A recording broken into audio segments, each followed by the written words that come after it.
Y hasta ahora quiero darle la bienvenida en el estudio de los desayunos 24 horas en Quito a Fausto Murillo, vocal del Consejo Nacional de la Judicatura. Muy buenos días, gracias por acompañarnos, doctor. Buenos días, Liz, muchas gracias por la invitación. Siempre un gusto estar a la orden en este canal. Bueno, quisiera empezar preguntándole, pidiéndole su opinión respecto a esta sentencia que ha emitido la Corte Constitucional y que dispone que a partir de ahora, pues, el Consejo Nacional de la Judicatura necesita previamente de una resolución de un juez cuando quiera actuar o aplicar disciplina, pues, a un fiscal, a un juez, un defensor público, por dolo, por negligencia manifiesta o por error inexcusable. ¿Cuál es el origen de esta sentencia que le resta esta potestad disciplinaria al Consejo Nacional de la Judicatura frente a estas tres figuras? Bien, el origen de esta sentencia se da por una consulta que un juez, al haber recibido una acción de protección de un servidor judicial que fue destituido por error inexcusable en el año 2013, en el año 2018 propone una acción de protección y al juez que le corresponde conocer esa acción de protección se le presenta una duda razonable sobre la constitucionalidad del error inexcusable que había sido el objeto o la infracción por la cual fue destituido ese servidor judicial. En esa duda razonable hace una consulta a la Corte Constitucional en el año 2018. Se procesa el trámite y ahora en el año 2020 la Corte Constitucional dicta la sentencia señalando que, a más del error inexcusable que necesita previamente de una declaración jurisdiccional de un juez superior, también para la negligencia manifiesta y para el dolo se necesita, dice esta sentencia, una declaratoria previa de un órgano jurisdiccional superior calificando la actuación del servidor como error inexcusable, manifiesta negligencia o dolo. Ese es el origen de esta sentencia, pero vale destacar, y aquí hay una precisión muy importante, la consulta fue por error inexcusable. Sin embargo, la Corte amplió esta decisión, incluyendo en la declaratoria de inconstitucionalidad o constitucionalidad condicionada las figuras de la manifiesta negligencia y del dolo. Pero es que lo que han dicho quizás algunos de los jueces es que se caía en una especie de indefensión para ellos al ser un proceso de tipo administrativo el que aplicaba el Consejo Nacional de la Judicatura. ¿Podría haberse dado un exceso en cuanto al tratamiento de estas tres figuras, sobre todo el error inexcusable, doctor? Ciertamente, en administraciones pasadas, la potestad disciplinaria en sí fue utilizada como un instrumento de persecución y en otros casos de impunidad. En el caso de la persecución, directamente el Consejo de la Judicatura aplicaba esta figura disciplinaria, esta infracción, y sin tener previamente la declaratoria jurisdiccional de calificarse así de error inexcusable la actuación del juez, lo destituía luego de un procedimiento sumario. Este Consejo de la Judicatura, desde el año 2019 que entró en funciones, ha sido sumamente respetuoso y cuidadoso de esta figura. Jamás este Consejo de la Judicatura ha aplicado esta infracción directamente. En los casos, 4 casos que ha aplicado este Consejo de la Judicatura, siempre ha contado con la declaratoria previa del error inexcusable por parte de un órgano jurisdiccional. Ahí coincidimos perfectamente con la sentencia de la Corte Constitucional. Esta administración, en cuanto al error inexcusable, ha coincidido y coincide y ha observado ese procedimiento. No así, y esto es clave, no así con la manifiesta negligencia y el dolo, que son figuras totalmente diferentes al error inexcusable y que ha permitido, sin duda, este Consejo de la Judicatura separar a servidores que han afectado, han puesto en duda su imparcialidad y en los casos que han tenido que resolver. Pero entonces, ¿por qué cree que se las decidió incluir también estas dos figuras dentro de la sentencia de la Corte Constitucional cuando esto comenzó, más bien como usted ya lo explicaba, por un reclamo que giraba en torno netamente al error inexcusable? ¿Por qué se aprovechó la oportunidad entonces también para, repito, incluir estas dos figuras adicionales? Es comprensible que el órgano constitucional máximo que tiene el país, se preocupe y trate de velar por la inamovilidad de los servidores judiciales, particularmente de los jueces. La sentencia recoge una infracción, una posible vulneración a la independencia de los juzgadores o de los jueces cuando el órgano de gobierno y control y disciplina, como es el Consejo de la Judicatura, inicia un disciplinario de oficio, porque recordemos, los procedimientos disciplinarios pueden ser iniciados de oficio, por denuncia o por queja. La Corte dice que cuando inicia de oficio el Consejo de la Judicatura, pudiera ser un mecanismo de presión o de persecución frente a la independencia e imparcialidad que debe tener cada juzgador. Eso en el mundo ideal, en lo teórico, puede darse, y de hecho ha ocurrido, pero como explico, en esta administración esas figuras han sido aplicadas siempre luego de un debido proceso, garantizando el derecho de defensa y además la oportunidad de cuanto el denunciante o el quejoso hacer medios de prueba, presentar medios de prueba a fin de que pueda establecerse si realmente hubo la manifiesta negligencia o se dio el dolo. No es que directa y arbitrariamente se sanciona a un servidor sin un debido proceso, eso no es así. Tenemos que tener presente que el servicio público de administración de justicia es un servicio fundamental que tiene que garantizarse dentro de un marco de una debida diligencia de los juzgadores. No pueden los juzgadores tomar ligeramente los casos o afectar su imparcialidad, como lo he señalado. Ahora, doctor, ¿quiénes serían entonces, desde su punto de vista, los más afectados con esta decisión de la Corte Constitucional? Sin duda, el interés de la justicia y obviamente los usuarios del servicio de administración de justicia.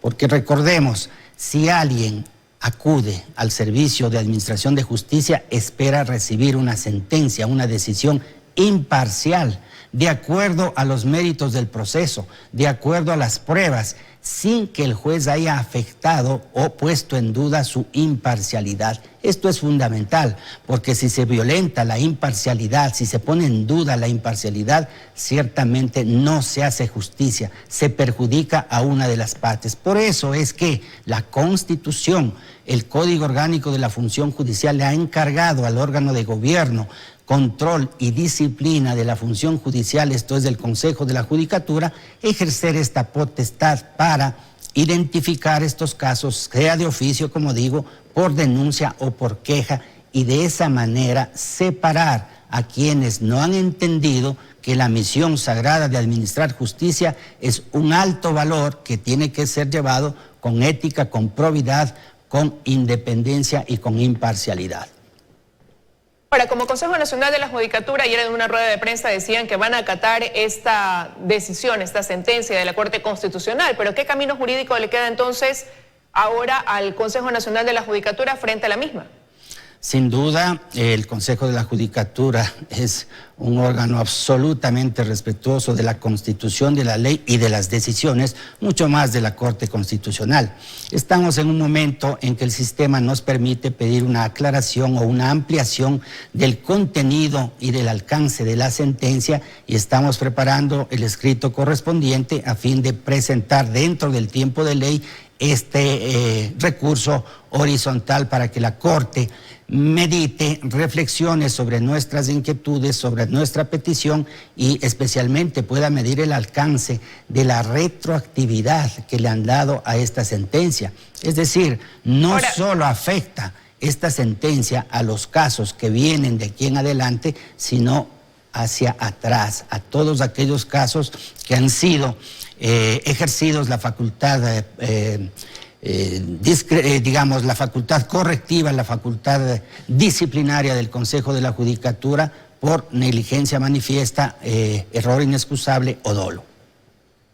Ahora, y ahí surgen dos preocupaciones. La primera, ¿tiene el Consejo, está en la capacidad de incurrir en las reparaciones que podrían conllevar precisamente esto de que la sentencia tenga efecto retroactivo? ¿Está en capacidad de poder asumir eso el Consejo Nacional de la Judicatura? Ciertamente es una grave afectación. Primero, porque el Consejo de la Judicatura actual ha destituido a jueces, fiscales y defensores públicos porque han incurrido efectivamente en esas infracciones. Es decir, se ha demostrado que cometieron esas infracciones y por tanto fueron destituidos.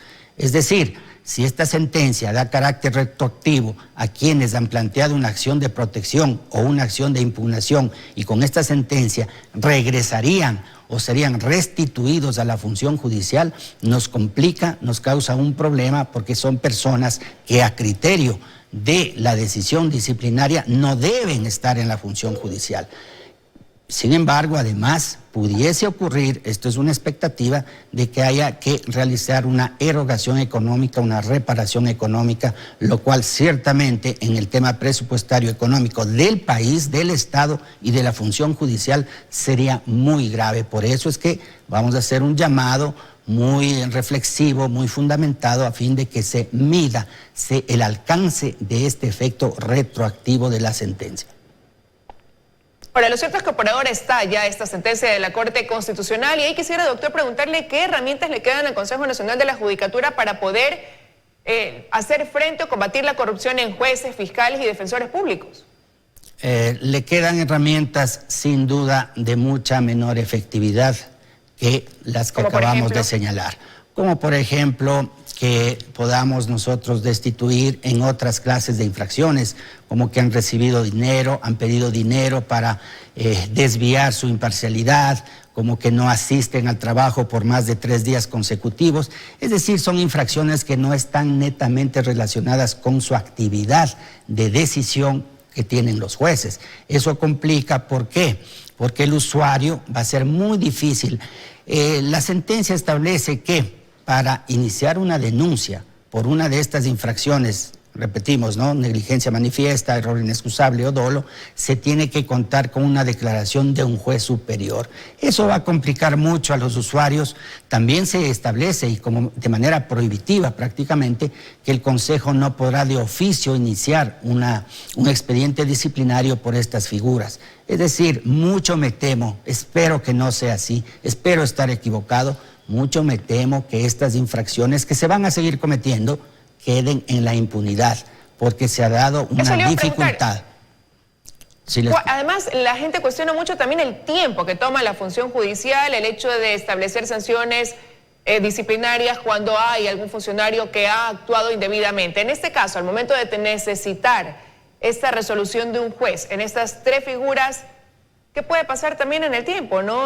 Todo el proceso que debe hacer ahora este usuario que se queja de ese servidor, ese funcionario judicial. ¿Cuánto tiempo le va a tomar todo este trámite también? De por sí ya el litigio es agotador, toma su tiempo y además cuando en el litigio una de las partes se siente afectado por una decisión del juez que digamos, se enmarca en una infracción administrativa como es esta de las que estamos hablando, y para poder conseguir que el órgano de disciplina tome a cargo el asunto y pueda tomar una decisión disciplinaria, previamente tener que seguir el camino de una apelación en los casos que hay apelación, para que el juez superior pueda fundamentada y motivadamente establecer si efectivamente se dio esas figuras por parte del servidor judicial. Eso va a tomar mucho tiempo. Es posible que inclusive pudiesen prescribir estas infracciones, y lo que yo me temo, y eso es la preocupación fundamental, es que estas conductas queden en la impunidad. Y es complicado porque se afecta a la seguridad jurídica, se afecta a esta transparencia, a esta diligencia que tiene que tener el Servicio de Administración de Justicia.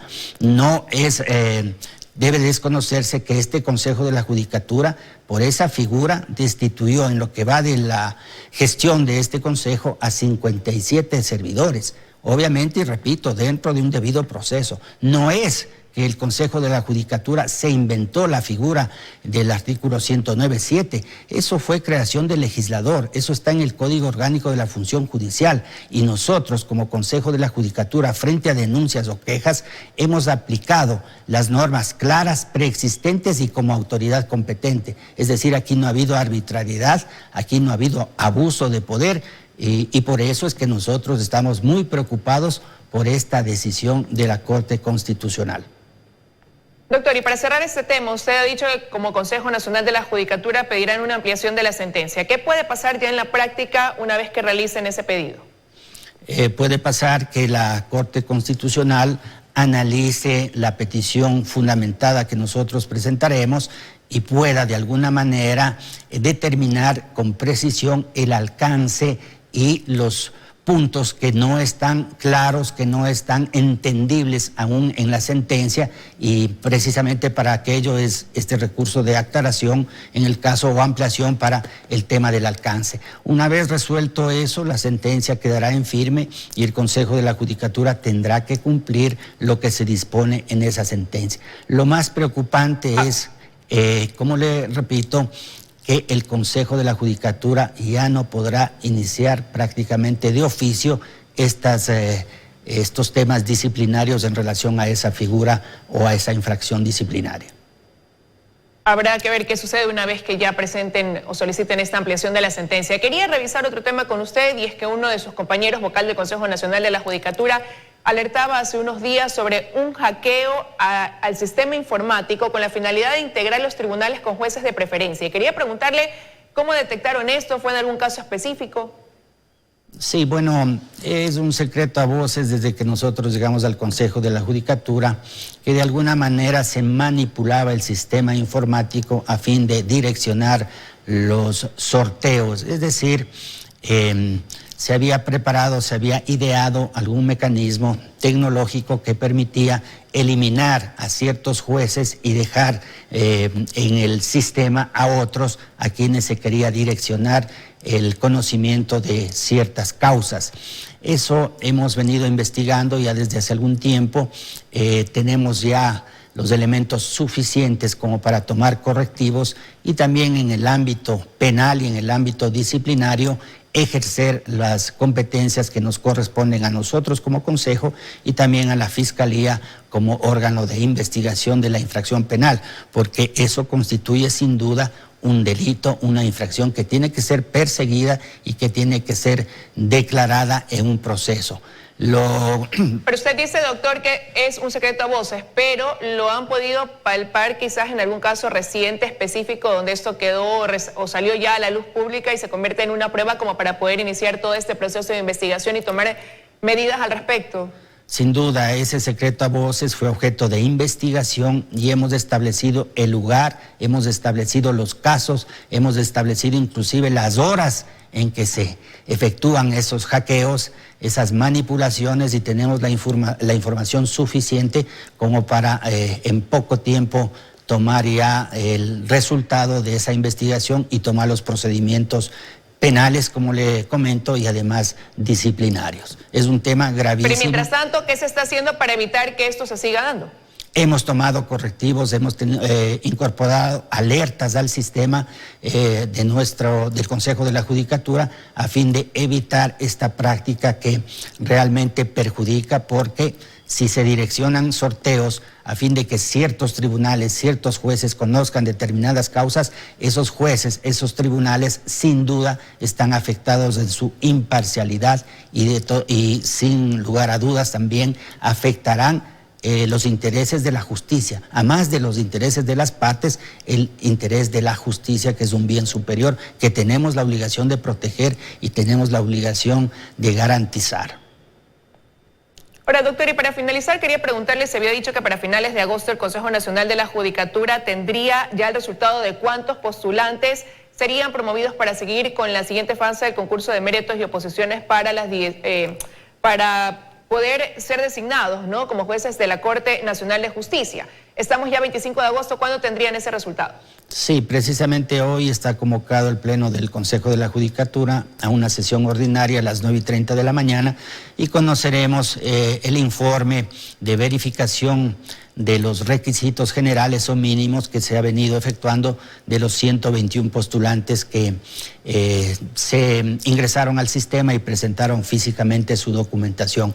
Hemos tenido ciertas dificultades, o los postulantes han tenido dificultades debido a la pandemia, debido a la dificultad de movilización, de obtener los documentos. Eso consideramos y hoy tomaremos una decisión al respecto, pero el cronograma avanza, el proceso avanza, estamos trabajando arduamente para garantizarle a la ciudadanía un concurso transparente, objetivo, técnico, como debe ser y como no ha sido en épocas pasadas. Este Consejo de la Judicatura tiene esta vital preocupación. Nos queda el tiempo corto, recordemos que a 15 de enero del 2021 tendremos que ya entregar los resultados y estamos trabajando con ahínco y denodadamente en ese tema. El país espera que sean los mejores los que ocupen esos cargos. Quiero agradecerle, doctor Murillo, que nos haya acompañado esta mañana aquí en los desayunos de 24 horas. A usted, muchas gracias, siempre a la orden.